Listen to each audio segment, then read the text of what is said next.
Hi, I'm Sue Fairchild. I'm a Christian editor, writer, writing coach, and speaker. Today, I want to talk about what readers look for when they are searching for a book, when they are looking to see what they want to read next. I think a lot of that comes from who your ideal reader is. You need to think about that prior to this. But today, I want to just talk about when you go to a bookstore or when you go to Amazon or you go to a BookBub, what are you as a reader looking for first? What are the things that hit you first about a book and then make you want to possibly purchase it, take it out of the library? Um, what are the things that we as writers and publishers need to consider? I think obviously the cover is important. But I want to think about that in a little more depth. There are plenty of videos on YouTube and other places that you can find about how to create the best cover. And there's a lot of different um, thought processes on that. I do have a graphic design degree. That's what my bachelor's is graphic design. So I have some experience in that about what works. I also would suggest to you to consider taking a class about um, graphic design if you are looking to create your own covers, or find a cover designer who has designs that you like. But when we go into a bookstore, we have to think about two different ways of how people are consuming books right now. Yes, certainly there are still people that are going to bookstores. I still go to bookstores. I still buy books in bookstores, although I will admit not as many as I buy online. I am much more an ebook reader just because space issues in my house. And you can say hi to my dog today. Um, so just because of issues in my house, space issues. But people do tend to buy books in one of two places, online or in an actual bookstore. So I want to look at both aspects. Now, of course, online, we know that the cover kind of is not as maybe as important as in a bookstore. I say this because you're looking at a thumbnail online. So you have to think about, does this cover that I've created or that has been created for me by the publishing house or my designer, does that translate in some way? Are there bright enough colors in the small little template that's provided?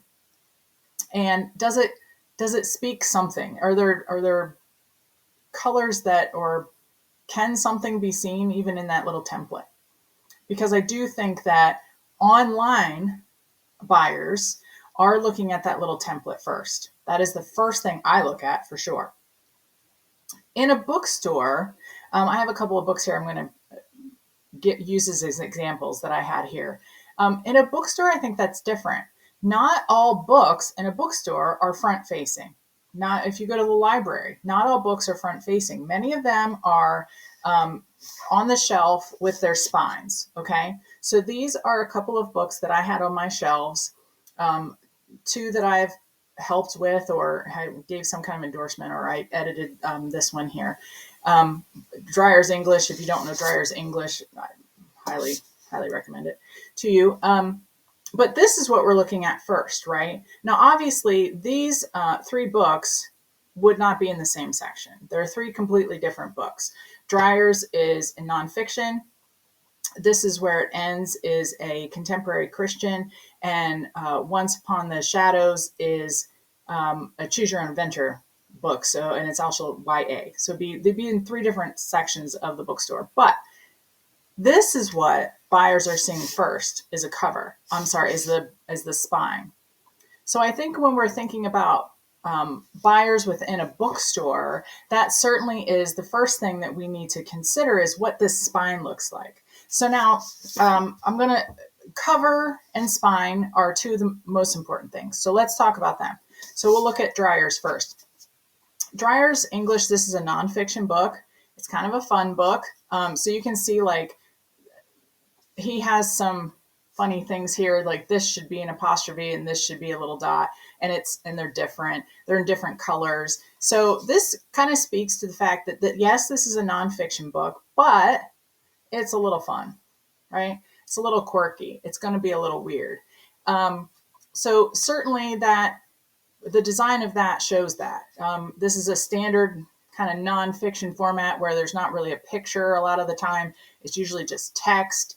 But again, it's in different colors, and these little quirky little things are showing that this is kind of a little quirky little book, okay? It's not going to be a dry nonfiction book. If you look at the spine, then that's repeated here. So there's no pictures here. The colors are similar to what's on the front. It's got the same little quirkiness. It's very stand out on a bookshelf. I mean, if you're way back here, you're still going to see this spine from far away, okay? But there's a cohesiveness to this. Once Upon the Shadows. This is the same thing. Now, this is a really beautiful cover. I worked on this. I edited this book for Elk Lake Publishing. I worked with Faith, the author, and her books are YA, choose your own adventure. So they have to have that, and this one has a little fantasy element to it. So that's being shown here. It's a little fantastical. The font is showing this kind of young fantasy vibe, right? Her spine has that same fonts, has the same colors. It's going to be seen, this bright blue is going to be seen from farther away on a bookshelf. And that's going to be something that draws a reader to it and say, oh, I like the cover. I like the color of that. What does that look like? And then, oh my gosh, I love this cover. Okay, what's next? Okay, we'll get to that. This is where it ends. Cindy Sproles, she is a great Appalachian writer. If you want to check her out, this is, I think, like her 5th book. They're so amazing. Really check her out. A lot of her books have a similar feel to them. They're Appalachian, so there's often like something that relates to that. You can see the little cabin here off in the corner. But again, the text is very large. The text kind of speaks to the fact that this is a contemporary novel. It isn't a fantasy. It isn't, you can see kind of what it is, right?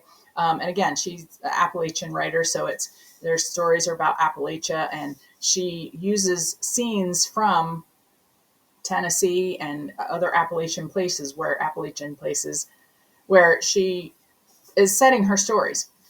Again, the colors come back over, and you can see here the cabin comes over. So this, from a distance, the colors are bright, brilliant. It relates because you see this little cabin and you say, oh, okay, there's something about that. It's probably Appalachian or some kind of Western maybe. So those are the things that the reader in a bookstore is looking for. Now you can see Cindy's, this one especially, in a thumbnail, this shows up really great because it's bright. So online, this thumbnail shows up really wonderfully because it's bright. The text stands out, right? Same with dryers. This dryers, people, especially those of us who are editors and who know about dryers, this stands out. We know what it is. It's in the thumbnail that stands out. My dog is playing with her toy now, so don't just disregard her.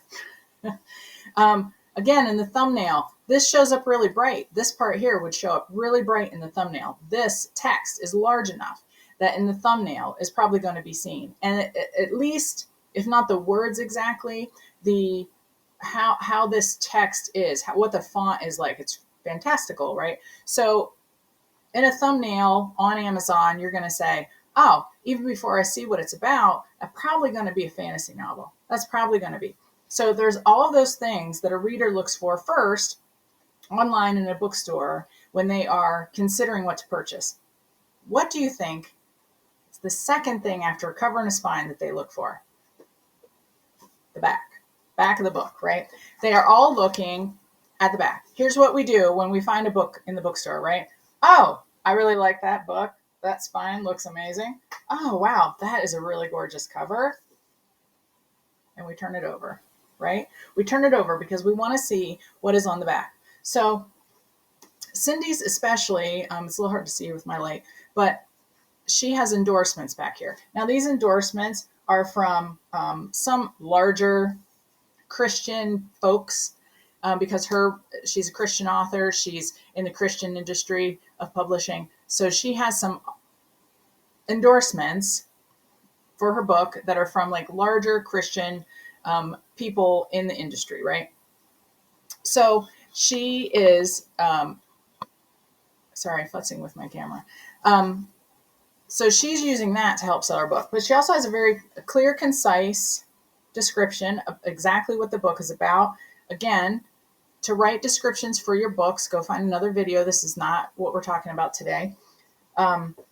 Same with Faith. She has a very short, she has kind of like a little log line here about what it's about, and then a short thing, and then, of course, her bio on the back. Same goes for Dryers. Dryers, he has all endorsements. So his is all endorsements. He doesn't tell you really what this book's about, but the front kind of tells you what the book is about. So you've already read that. You already know this is an utterly correct guide to clarity and style. So that sums up what this book's about. And then here's a bunch of people that love it already. So endorsements for your books are important. Again, find that somewhere, some other video. I might talk about that in another video, getting endorsements. So endorsements are important for your book. Now, if you have a dust jacket on a book, it's a hard copy book, a Dryers, like a lot of nonfiction does. If you have a dust jacket, the dust jacket often has the description in here. Okay. So people that buy hardback books, they know, hardcover books, they know that usually the description is inside the dust jacket. Okay. And then his information is in the back of the dust jacket. So that's the second thing that people look at. So spine, cover, back of the book, all important for your reader. Think about when you go to purchase a book, what are the things you look for? When I'm online, I look for, I look for that little thumbnail. I look to see what category the book is in. So you want to make sure your categories are correct. And then I look for the description. I want to know what the description says. Depending on how the description is written, I might decide against it or for it or whatever. Online is very different from the bookstore. When I go to the bookstore, I'm picking up a book, and because I like the cover or I like the side, it's in a section that I'm interested in reading. I look at the back. If I think, oh, that's interesting, what do you do next? You flip to the beginning and read the first chapter. Okay. So we all do this. This is known that this is what we do. You read the first chapter at the very least. On Amazon, I think on BookBub too, you can do this. There's that little look inside feature, right? So you can click on the thumbnail, you can click on the little picture of the cover, and you can look inside. Now, look inside, it starts from the very beginning. So with Cindy's book, her very beginning is more endorsements, then her title page, then her copyright page, her dedication acknowledgments, and then chapter 1. Okay. So if you have to think about that too when you're putting your book together. If you're self-publishing, think about all of the front matter that you're putting in the book. If you're putting a lot of front matter, Amazon will only show so many pages. So if you're putting a lot of front matter and the reader cannot, the buyer cannot get to your first chapter to see really what the book is about, that might cut down on your sales. So we all want to get to that first chapter because the first chapter is what draws you in. That's your hook. That's your, okay, I have to keep reading this book, right? That speaks to the fact that your first chapter especially needs to be so intriguing and so hook worthy that people will purchase, because that is typically after the cover, after the back, that's the first thing they're going to flip to is the first chapter. Okay. Even online, a lot of people Online, I think it goes one of two ways. I go to the inside the book. I always go to that before I purchase a book, because even if the description is great, sometimes the first chapter is written in such a way that I'm just like, I don't like how that's written. Maybe I assumed, and I do place a little bit too much because I am an editor on certain things. So maybe it's written in third person and I thought it was going to be in first, or maybe it's actually a love story and I don't want to read a romance. I'm not a romance reader. So I set it aside. Or there are themes in it that I, as a Christian, don't agree with, or don't. That's not to say I only read Christian worldview books. I don't. But, maybe there is something that I'm just not on board with. Or for me, if there's a lot of swearing in the first chapter, I don't really want to read all that. So that would negate it for me. Okay. I think when it comes to nonfiction books, especially for me, nonfiction books, I don't care so much about the interior of the book. I care about the reviews. So we've looked at the cover, the spine first, the cover, the back, or the description. Online, you've looked at the thumbnail, the description, maybe the look inside. So we've gone to the first chapter, okay? First chapter of Dryers is an introduction. Most nonfiction books have an introduction first. So I don't always look at the introduction when I'm looking online at a nonfiction book.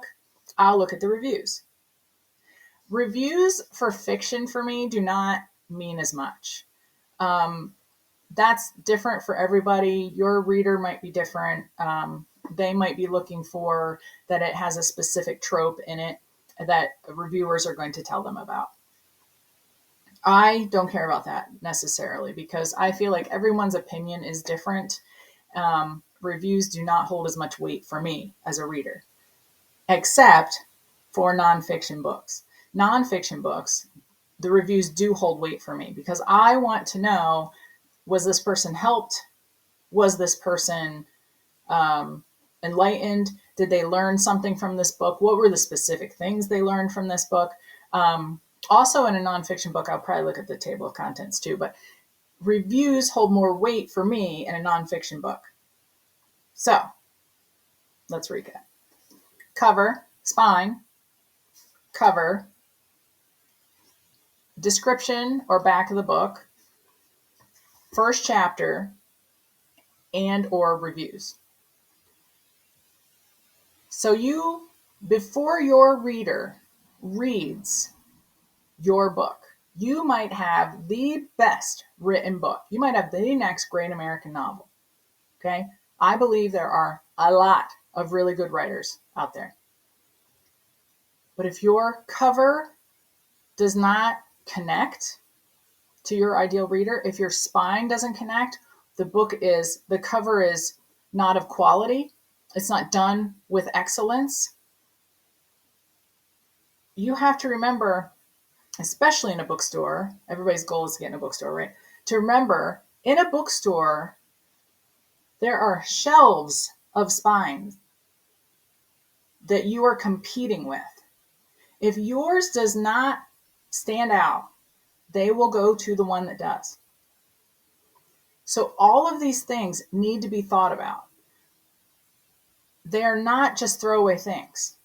Now, I know that sounds, we just want to write and get what's in our hearts out. But if you want to sell and you want to actually have people read what you're writing, you need to think about all these other things. So spine, cover, back of the book description, book blurb, description on Amazon. Read other descriptions to figure out how to intrigue people with that. There's hooks are involved in writing descriptions as well. I can help you with that if you need help with that. Beginning of the book, first chapter of the book. If you're using a prologue, that's fine.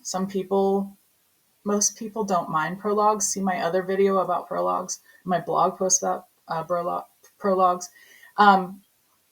the first chapter, you need especially to be grammatically free of errors. Spelling needs to be on point. How you've separated your paragraphs need to be on point. And the story has to hook your reader. It has to be something that draws them in, okay? Your description and your first chapter are very important. Reviews, you have almost no control over. So you can try and get good reviews. You can try and have friends. Amazon frowns upon that. There's all sorts of stuff that is really hard to like control your reviews. But you can control your cover, your spine, your description, and what your book says. Those are the things that you have to focus on. And when you have a good book and when you have worked hard to be the best writer you can and to portray your story in the best way possible, you will get good reviews. And then that will help you sell. So, and notice that was like 5th on my list of the things that I look for as a reader. So to recap, spine, cover, back blurb, endorsements, that's kind of a little side bonus thing. I might do another video about endorsements. Check out my video list to see if I've done that yet. First chapter and reviews. So think about all of those things. I'm going to, I'll link all 3 of these books down below just because I like all these books and I personally know 2 of these people, so I really want to give them some props. And if you thought that any of them were interesting, you can check them out below.